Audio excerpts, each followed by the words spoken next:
Omni Coliseum was the home of the Atlanta Hawks from 1972 to 1997.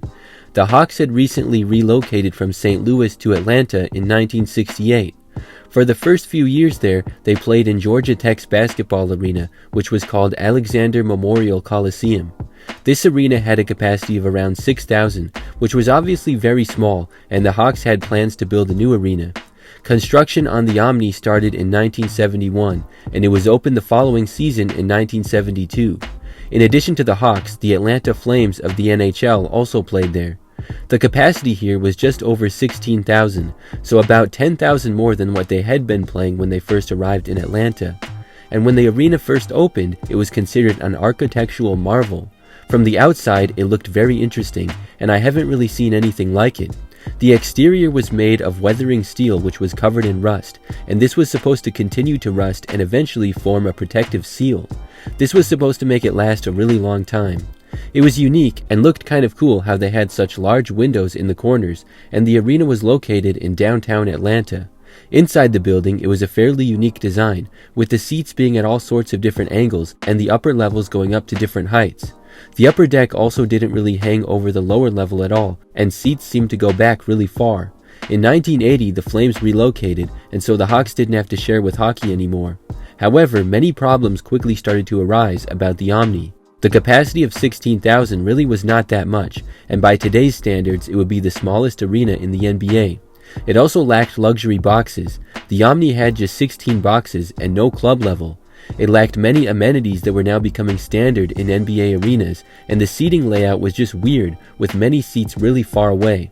Also, the weathering steel that we talked about earlier did not work. Atlanta's humid weather may have played a role, but the building started to break down. The rust did not create any kind of a seal. Instead, the building just got corroded, and there started to be holes in the walls and roof. Water started to leak through the roof, and it was bad. The roof also looked really wacky too, almost like a waffle iron or something. By the 90s, the Hawks wanted a new arena and wanted one badly.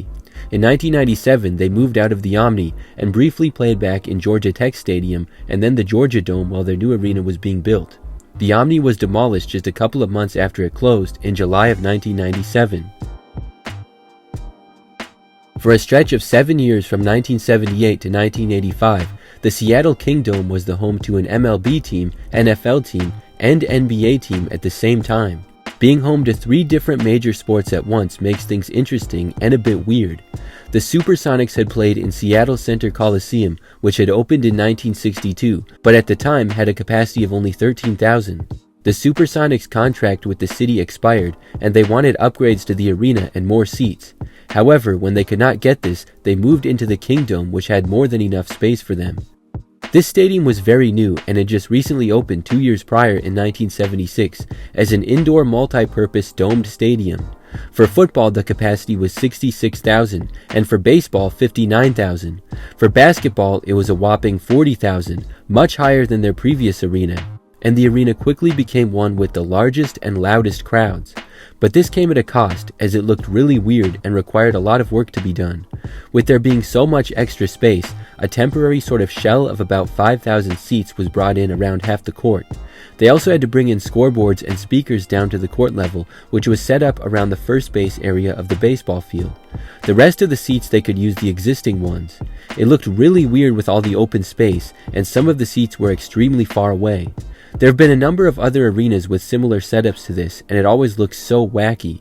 In addition to this, the logistics could be very complicated, as the basketball season runs through parts of the football and baseball season.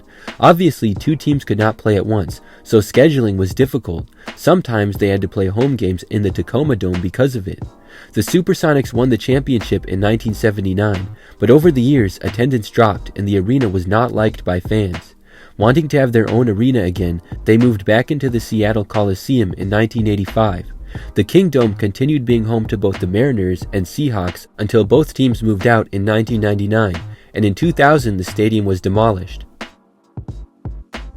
In 1985, the Kansas City Kings of the NBA relocated to Sacramento, California. The team had sold in 1983, and when they moved to Sacramento, there was really no arena capable of hosting an NBA team, so the decision was made to quickly build a temporary arena, and it was constructed in less than a year. The arena was called Arco Arena, and it was still pretty small with a capacity of only a little over 10,000. It was an interesting looking arena, pretty small and not a whole lot of character, which isn't surprising because of the rush job of making it. It's actually pretty impressive that they had the whole thing built and ready to go in less than a year. So the Kings played there for 3 seasons from 1985 to 1988. During this time, in 1986, construction began on a new full-sized NBA arena for the Kings, and this one was completed in 1988 and opened that fall for the NBA season. This arena was also pretty bad. The capacity was over 17,000, so it was a full-sized NBA arena, and this arena was also named Arco Arena as well, like the first one, which can make it confusing. Later on, it became Sleep Train Arena, and it was a pretty basic design of 2 levels going all around the court. There was really nothing that great or unique about it.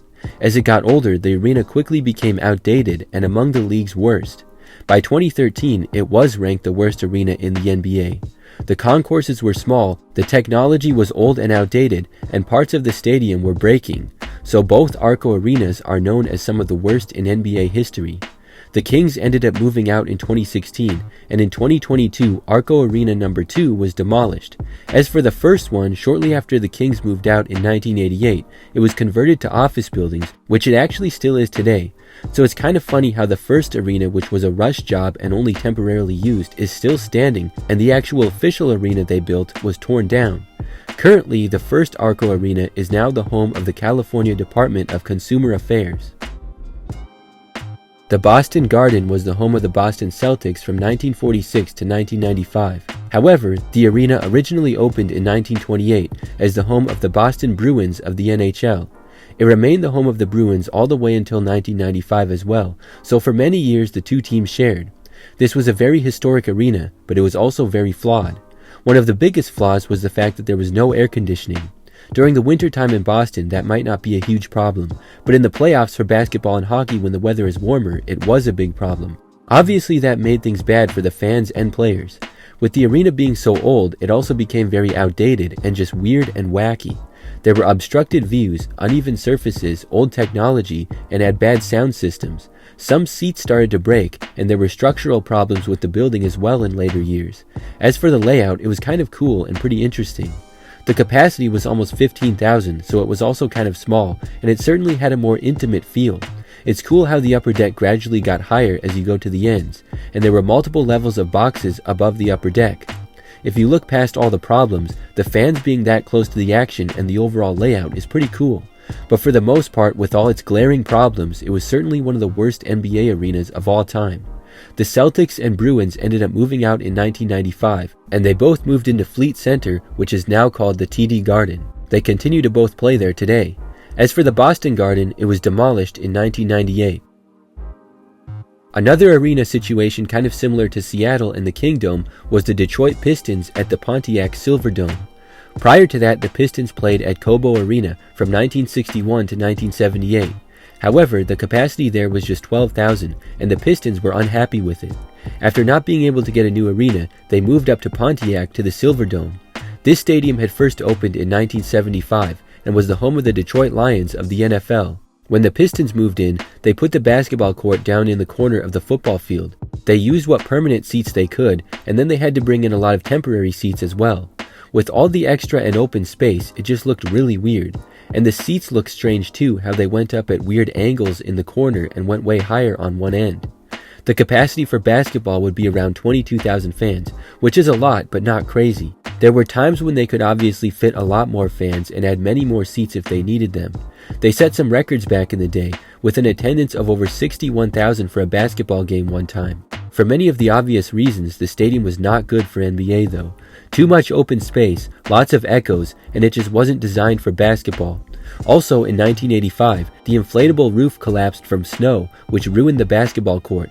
The Pistons had to play games at Joe Louis Arena, which was the home of the Red Wings hockey team, for the rest of the season.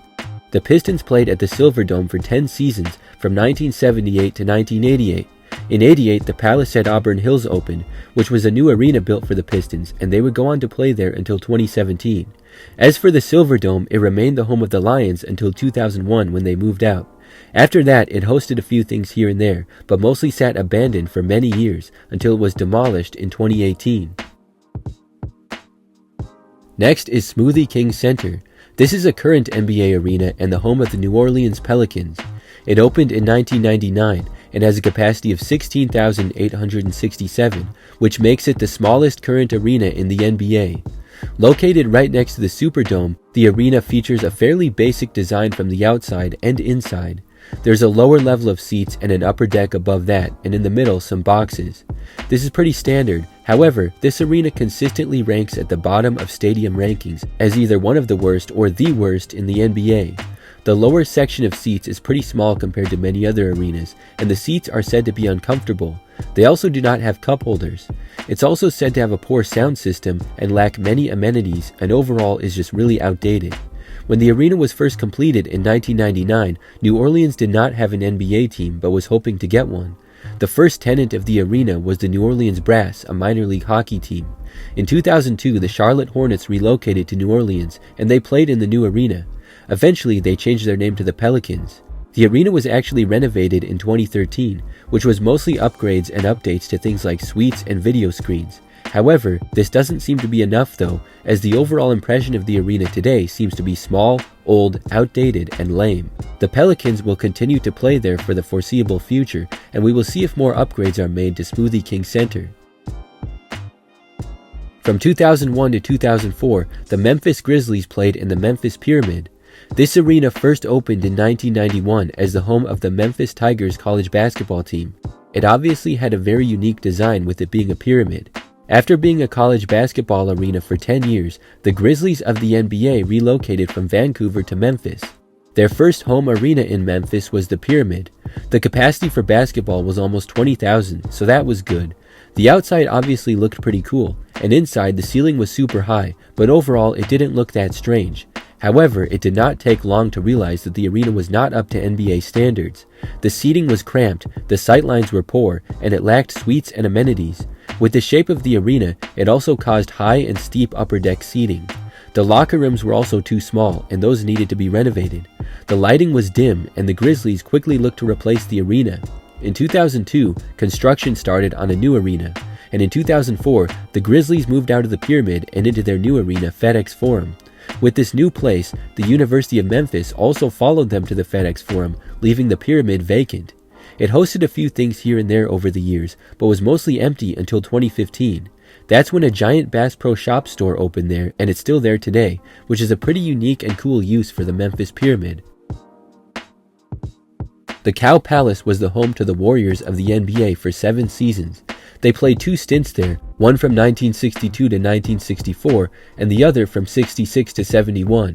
In 1962, the team had just relocated from Philadelphia, and the Cow Palace was chosen as their main home arena. This stadium first opened in 1941 and is located in Daly City, California, but the arena itself is pretty much on the border to San Francisco. I know I said it was in San Francisco in a past video and a bunch of people got mad at me, so to be clear, it's not in San Francisco and is in Daly City. Anyways, after it opened, it was primarily used for livestock and agricultural exhibitions. Other events could be held there as well, and for sports, it could be used for hockey or basketball. The capacity was about 14,000, so it was a fairly decent-sized arena. But this arena was obviously not built for NBA. It was a multi-purpose facility, and that caused it to look kinda weird. There aren't a lot of photos available, but the seats are obviously not set up in a typical basketball arena style. There were also a lot of scheduling conflicts with other things like livestock events. Plus, the arena lacked a lot of features that are expected at NBA arenas. The Warriors actually moved into the San Francisco Civic Auditorium for a couple of seasons from 1964 to 66, but then moved back into the Cow Palace. This was mainly because the Civic Auditorium only had a capacity of 8,500. After playing in the Cow Palace for a few more seasons, in 1971 they moved out and moved to Oakland Arena. They ended up playing there for many years. The Cow Palace continued to host various kinds of events, and they still do today. From 1981 to 2010, the then called New Jersey Nets played basketball at Meadowlands Center in East Rutherford.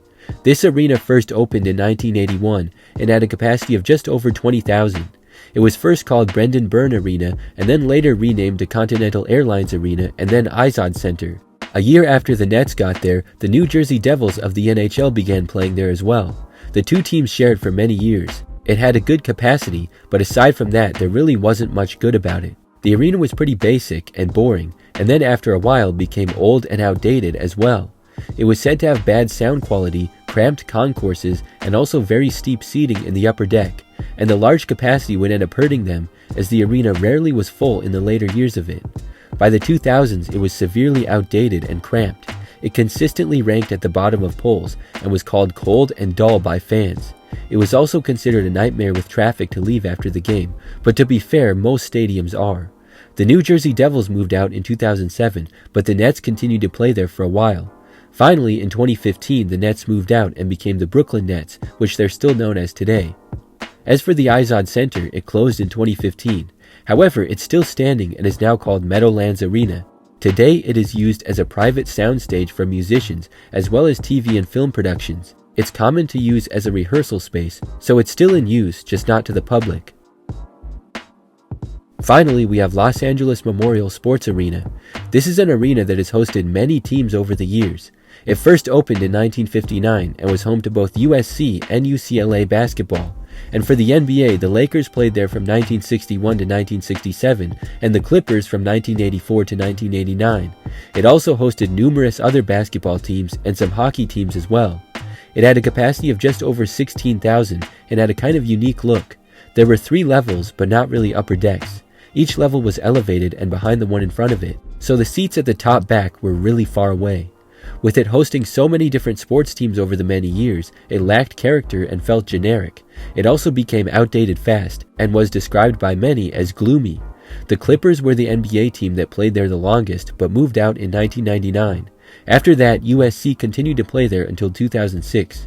UCLA, who had played there from just 1959 to 65, played there again from 2011 to 2012. They were the last major sports team to play there, and in 2015 the arena closed. It was then demolished in 2016, and a soccer stadium was built on the site. Which of these arenas do you think was the worst, and if you've been to any, what was it like? Feel free to comment about it. That's all for today's video. Thanks for watching, and we'll see you next time.